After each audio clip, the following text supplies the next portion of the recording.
Hello my loves. TikTok and YouTube are very, very common places now to find book recommendations. There's big communities of readers on both of those websites. But a place that I don't see really being talked about when it comes to books is Tumblr. Despite the fact that I spent probably the majority of my teenage years on Tumblr, big surprise, I've not been an active user for many, many years now. It's something that I'll go on every so often, but I don't really ever reblog anything, I don't post anything, I don't even really interact with anything on there. Just every so often I might specifically look for something on there and then I don't really go back onto it. However, recently I was made aware of a romantasy book that blew up on there and I fully fell down a rabbit hole on it. And this all started when I received a text from my sibling in which they said, "So are you gonna read the Dangerous Crowboy book for your channel?" And I replied, "The what?" And they then sent me a link which opened all of this up to me. I had not heard of this book at all, but my response was yes I am. And opening this link led me not only to downloading and reading the book, but also spending a considerable amount of time on the author's website and just on Tumblr in general, like fully looking into what the obsession was with this book. So in case you've missed it or you just want to know why the hell does the Dangerous Crowboy hate plastic so much, let's get into it. So this all started in August of this year when author Lana Pecherczyk posted this TikTok on her account.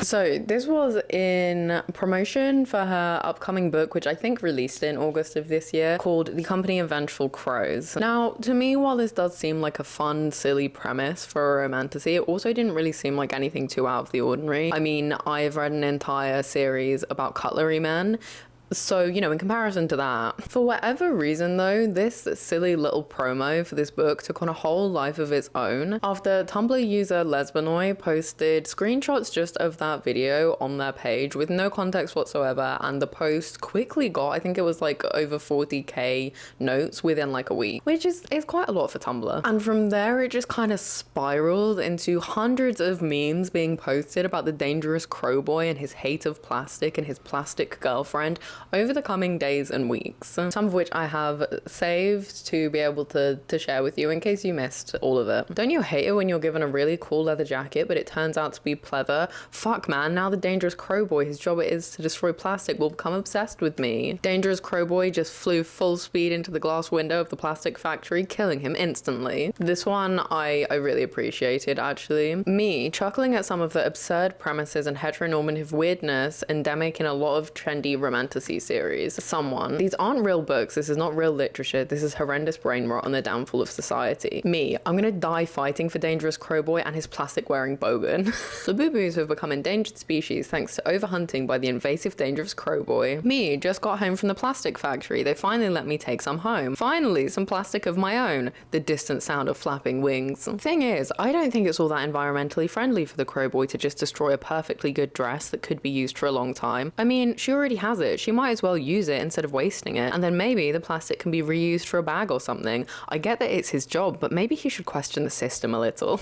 Has no one noticed the desolate teardrop on the dangerous crowboy? It begs the question of how much toll the plastic destruction must be taking on him. Is it a particularly emotionally taxing job? Is he betraying himself and his values to earnestly destroy the plastic? Does seeing the forbidden sparkly plastic dress mean something of import to him? Somebody please help me. I stumbled into the Feywild and the dangerous crowboy whose job it is to destroy plastic and the non-threatening crowboy whose job it is to produce plastic are fighting over me, and neither of them know that I'm actually in love with the neutral crow girl whose job it is to transport plastic. And then also there was just this artwork that I enjoyed as well. So you can see that there was an awful lot of memes, jokes, really just based on the fact that this crowboy hated plastic and his girlfriend was wearing a plastic dress. It kind of seemed like no one really knew anything else about the series aside from that. Now, the original link that I got sent was actually a Tumblr user called The Thief and the Airbender. answering a question from someone else who had asked, what is the dangerous crow boy and why does he destroy plastics? Am I in danger? And they'd basically just responded with the screenshots from the original TikTok explaining like, oh, this is where it comes from. But then they also went to say that currently the reason why he destroys plastic is unknown, and that they'd done some further research and discovered that the crow boy also had magical abilities that could obliterate trees. Sparkly Girl's husband left her for being too bling. The earth was destroyed in a nuclear winter, but main character Girl is one of the few humans who luckily survived. And there's currently 9 other books in the series with 2 more on the way. That seemed like the only real information I could find about the book series on there. Everything else was just sort of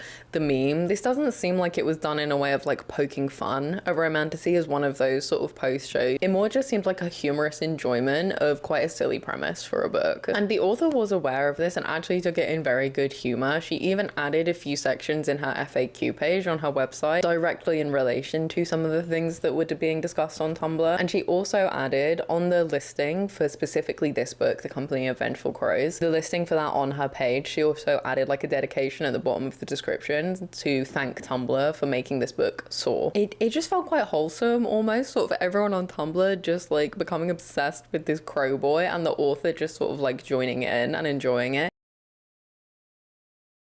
I actually did spend a lot of time on the author's website because I'd already decided I was going to read it from that initial post alone. I had not read that post properly and didn't realize it was a 10-book series, so I was having a look around her website mainly to see if I could just read it as a standalone. I really enjoyed her website. I think it shows that she very much cares about and is passionate about her books, but is also very appreciative and passionate about her readers as well. You can buy a lot of different things through her website. There's a lot of information, reading orders, and a lot of FAQs about the Fae Guardian series itself, because that's the series that the Crowboy book comes from. So I will just read you the like series overview so you can get a bit of an idea of what this book series is actually about. Humans destroyed this world, the Fae rebuilt. Thousands of years later, humans want it back. Humans and Fae are at war over the last habitable piece of land left on Earth. Neither fully human or Fae, but something in between, a woman from our time must work with a lethal Fae Guardian of the future to uncover the sinister plot threatening to destroy the land once and for all. Saving the world starts with opening their hearts. And it goes on to say, each interlinked trilogy features a different breed of Fae. Each book features a different couple with a satisfying happily ever after. Start at the beginning for the best reading experience or start at your favorite trilogy. So there's 3 complete trilogies already. There's The Season of the Wolf. No, I don't want 10% off. There's The Season of the Wolf, The Season of the Vampire, The Season of the Elf, and The Season of the Crow, which we have just begun. I thought I'd read that before starting to read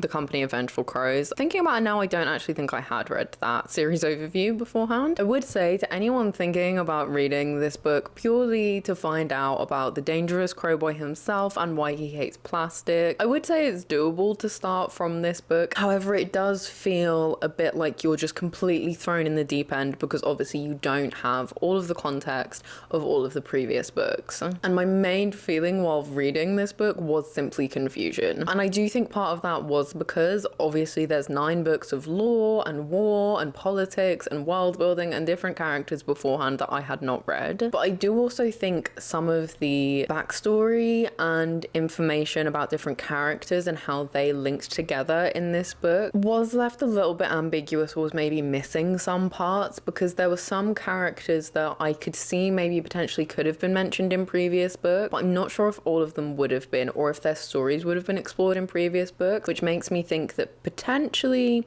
the confusion wasn't all entirely my fault. I will hold my hands up and say that my concentration while reading this was definitely not at 100%, so potentially all of that explanation and storytelling could have been done really well, and actually I was just being dumb and not picking up on it or reading it properly because of brain fog. There is also like a recap at the beginning of this book to explain the important things that you'll need to know from previous books to be able to read this one and sort of follow along. I purposefully didn't read that because I didn't know if I was going to want to go and read the previous books after reading this one, and I didn't want spoilers in case I did. So you know, admittedly, that could have been my fault. I didn't understand some things that were going on or who people were. Despite all of that, however, I did actually find this very silly book, the interest of which was born from just a load of silly memes. I did actually find it quite enjoyable. It was very lighthearted, and in my opinion, I don't think this is a series that takes itself too seriously, and I appreciate that. I like that, especially in romantasy, and if there are maybe some elements that could be seen as slightly a little bit ridiculous, I appreciate when you can tell it's not like trying to be deep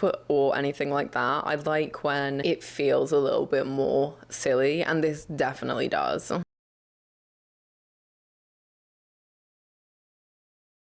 The plastic thing wasn't as big of a deal as Tumblr led me to believe it would be, and there is actually somewhat of a logical reason for the Dangerous Crow Boy not liking plastic. Spoiler alert for if you don't want to ruin the magic of Dangerous Crow Boy eating plastic just merely because he doesn't like it. So basically the magic in this world is mana based, and certain like old world things or like man-made things like plastic but also like metal block mana magic. And so as a result, because they need this magic to be able to survive in this post-apocalyptic world, things like metal and plastic are forbidden. They are outlawed, and the only people who are allowed to have possession of them or will take them away from people is the Guardians, of which River, our Dangerous Crow Boy, is one. I honestly am a little bit confused by the exact purpose of Guardians. Obviously it seems like this whole book is about different Fae Guardians, so this probably would have been explained to me better in previous books. From what I can understand, I think their job is to kill monsters that are being created by some kind of like sickness or taint on the land or in the magic. So these like mutant monsters are being created, and it's part of their job to get rid of them so everyone is still safe. But they also act, I suppose, kind of almost like law enforcement to an extent, and everyone hates them. Everyone hates the Guardians. So the general premise of this book, right, is Blake, a blinged out Australian who loves plastic and shiny things and making old things look, what did she call it? She was like, oh yeah, it's got the Raz. That was it. She likes to bring the Raz to things. She has an awful evening where her husband of, I can't remember how many years, essentially breaks up with her and is really horrible to her. And then all of a sudden she wakes up 200 years in the future after a nuclear winter that caused the apocalypse, and comes across River, our Dangerous Crow Boy who hates plastic. And she happens to be wearing a very sparkly plastic dress. So River is a crow shifter who can no longer fly after his ex-best friend Cloud, who, no matter how many times the author described him as having dark hair, I could not imagine him as anyone else other than Cloud from Final Fantasy. Anyway, his ex-best friend Cloud attacked him with lightning magic and basically ruined his wings. So now he's like missing a load of feathers and he can't fly anymore. And he wants vengeance against Cloud for betraying him. Sparkly blingy Blake coming along kind of ruins this a little bit, because immediately they know, or River knows, that she's his mate. He thinks that'll be a weakness and it'll stop him from getting his vengeance against Cloud, but you know, they're going to be mates, so things are going to happen anyway. There's also, I think, some kind of war going on. There was previously a war going on, started by this guy called Nero, who literally the only thing I found out about this guy from this book is that he's clearly not well. He's clearly insane. He sees the ghost of his dead daughter, who maybe he killed, and also he has a robot wife. That is the only thing I know about him, but I think he's supposed to be like the big bad of the series, and there's maybe been a war with him in the past. And so the main plot, or the like mission of this book, is that River and Ash, who is another guardian, and when Cloud and River were younger, they saved Ash from his quite insane and abusive mother called the Collector. So River and Ash need to go to this thing called the Great Murder, which is basically just like every Crow family ever meeting, and they'll like trade things, and there's loads of different stalls and stuff. They need to go there to try and get this thing called the Cryptex from the Collector, and the Cryptex is supposed to contain either like a weapon or codes for a weapon, and Nero wants to try and get it for the war, so they need to get it before he can. That's like the main plot, I think. there's a lot going on, because within that as well, obviously we've got the whole relationship building between River and Blake, her getting used to the world and the fact that everyone that she knew from 200 years ago is dead. There's just an awful lot going on, and the actual experience of going to the Great Murder, the like main thing that the whole book seemed to be leading up to, really doesn't happen until like towards the end. There's a lot of other like little details or side quests going on before that give us a lot more information or backstory about the other characters or sort of what's going on. So for example, we find out that River is very insecure about the fact that he can't fly anymore and his wings are damaged and he hasn't really told anyone about it. We also find out that Cloud got very, very obsessed with the woman he was in a relationship with, and that was what led him to like betraying everyone, apparently. River is really scared of that happening to him, which is why he's trying to resist the mating bond with Blake. We also find out that Blake's husband was just generally a piece of shit and was really horrible to her and made her feel like she was like common and like not enough or not good enough. We also meet River's family, we find more about Ash. There is honestly an awful lot going on in this book, but at the same time I wouldn't say it ever felt like particularly too much or fast paced. Like it didn't feel like I was just being bombarded with stuff. I think the actual pacing of it was decent. I think the actual character development was okay. Do you know what? All in all, it just was a decent book. Only made all the more better by all the memes and stuff and how great the author seems to have been about all of that. I don't really have much negative to say other than that I was a bit confused at times, but I am admitting that's probably my own fault. Like, the plot was decent, the characters were decent, the dynamic between the characters were decent. There was just enough silliness to keep me going as well. I need some silliness in a romantasy, and this definitely had an abundance of it. Like, for example, at one point, River saying that his dick was like a divining rod leading him towards Blake. Blake, on multiple occasions at the beginning, causing mass confusion by referring to everyone as mate because she's Australian, and everyone thinking that she was just had several mates. River's parents locking Blake and River in a caravan so they could complete their mating ritual, and a years-long family feud being settled by a game of football. Like, there was a lot going on, a lot of silliness alongside what was, like, you know, quite a intense plot line at times. Another obligatory spoiler warning, because this is, I suppose, a significant spoiler, but I can't believe that I forgot my favorite most unhinged thing, which is that at the end, everyone thinks Blake's really ill and is gonna die, and she's like got a fever and is in hospital, but what actually happens is she just turns into a magpie. It just balanced itself out well, and like I think this is one of those books where I would say that thing of like, is this a good book? Objectively, no, but is it enjoyable and just a fun time if you're not looking like super critically or to do some kind of like deep literary analysis on it? Yeah, it is a fun time. I actually had a great time with The Dangerous Crowboy, to the extent where I think I actually will read the rest of the books. I know they're all going to be different characters. I don't really care about the elves that much. I just don't. Wolves are okay. I'm most excited for the vampires and for the Crowboys to continue, because I think the next book's about Ash. I would be really interested to know how this world was built and how we got to where we are. So honestly, all the Tumblr users that made this book into what it is and all the jokes about The Dangerous Crowboy, thank you, because I think this might be a romantasy series that I actually get into and read all of them. Had you heard of The Dangerous Crowboy? I'd be really interested to know how far the reach was of this. What are your thoughts about it? Have you actually seen the book or have you just seen the memes? I'd be really interested to know. I'd especially be interested to know if there are people here who've been like fans of the series before all of these memes, because obviously the series has been going on for a while, so like just let me know your thoughts on The Dangerous Crowboy. That is all from me today though, so I hope wherever you are you're having a wonderful day, and I will see you guys soon. Bye.